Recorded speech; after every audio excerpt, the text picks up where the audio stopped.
अरे खचड़ी, तोर बाप आ चाचा बलात्कार के मास्टर हमेशा, ते हमार बलात्कार करके मास्टराइन बनल चाहता रे। गमछा ना खींच ले रहती ना तो कीड़ा तो हर दहेज काट दिले रही।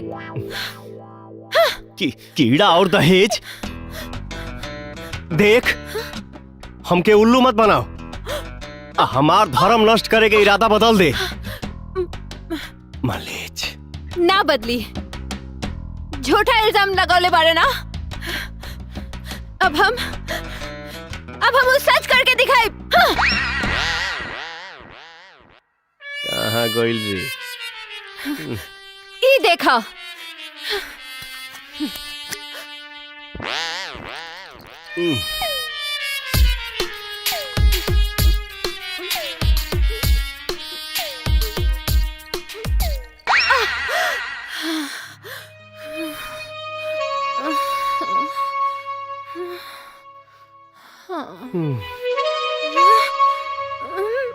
आज हमार नेनुआ कबारिये देवे का रे?